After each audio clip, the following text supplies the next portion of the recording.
Pretend It's Not There is a small indie horror game that cleverly flips the script on traditional horror tropes. Instead of running away or hiding from the monster, you're doing the unthinkable, pretending it's not there. You're forced to carry on with your daily routine, all while ignoring the unsettling presence watching you from afar, or sitting right behind you breathing down your neck.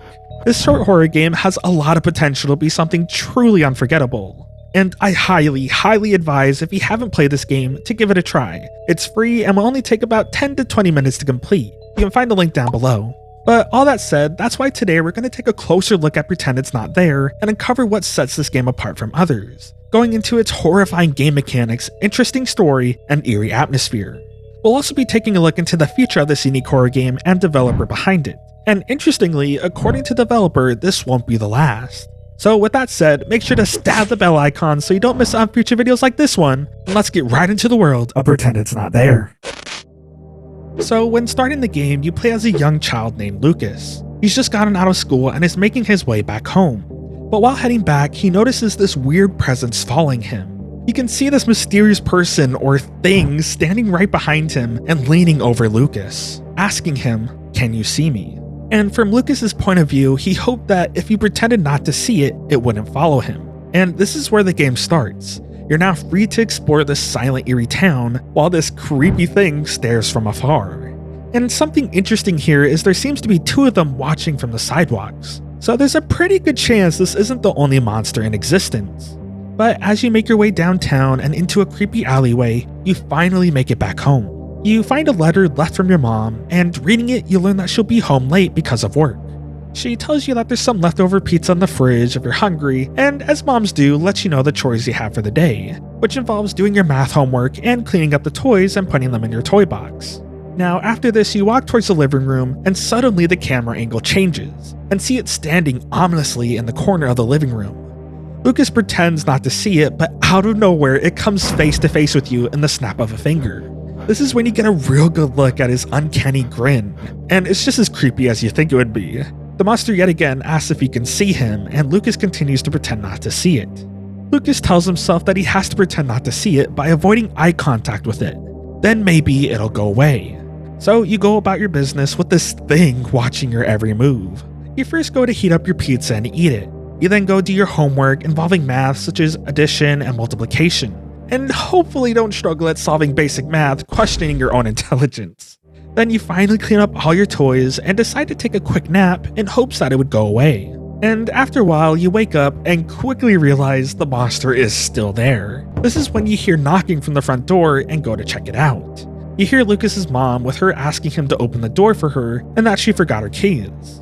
Now at this point, it's a little unnerving letting her in because I was thinking this could be the monster testing Lucas to see if he could hear him.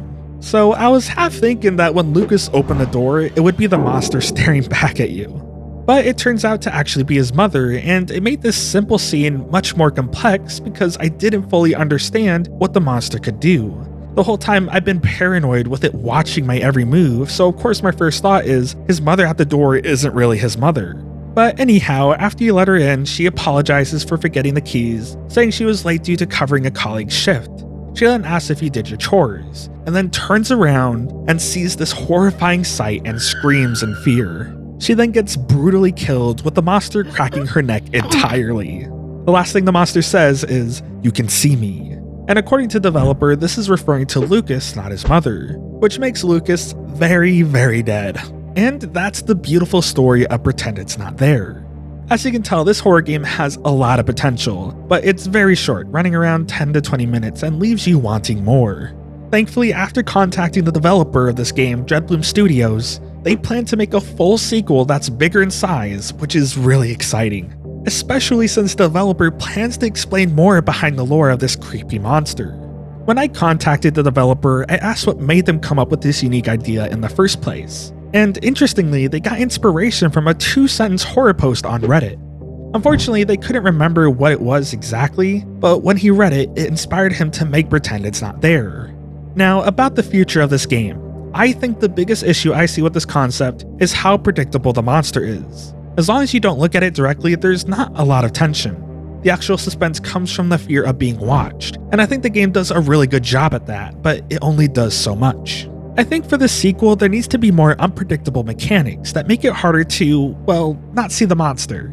And I'm glad to say that the developer has mentioned some future mechanics that will enhance some of these aspects. For example, they plan to have the monster move right behind you randomly to keep you on edge, which I think definitely adds to the unpredictability of this future game. Now, when it comes to my opinion, I think there are two things that would make this future sequel exceptionally horrifying. The first is giving the monster the ability to mimic voices that the protagonist has close relationships to. It's a way for the monster to kind of lure its victims and test to see if you can actually see them. And the only way to tell is by listening closely to what they say. For example, what if in the note Mom wrote to Lucas mentions that she'll be late because she's helping a neighbor after work, and then later in the game knocks at the door talking about how she was late because of work and forgot her keys. A subtle change, but points out that it might not be Lucas's mom, but the monster trying to lure him in instead. I think if the developer could find ways to add this theme of trickery into the sequel, it would make it that much more terrifying, because now you feel more paranoid, keeping track of all these little details that could mean life or death, which feels more real to how you would actually feel if this thing was following you around, waiting for you to acknowledge it. The last thing I think would make the sequel even better is utilizing the fear of being watched more heavily. Imagine if we had more time to walk home. At first it would be very subtle, seeing it from afar, and by the time we get closer to home, it follows closely behind. It would really add to the suspense and make for a bigger payoff. But beyond that, I'm genuinely excited to see what Dreadloom Studio has in store, and will certainly create a video whenever the sequel comes out. This horror mechanic has a lot of potential, and I can see the passion behind this game and the developer behind it. But all that said, if you enjoyed this video and want to support the channel, consider checking out my Patreon, where you can get exclusive content and get early access to future videos like this one, or learn about bad parenting and the tragic themes of abuse and neglect.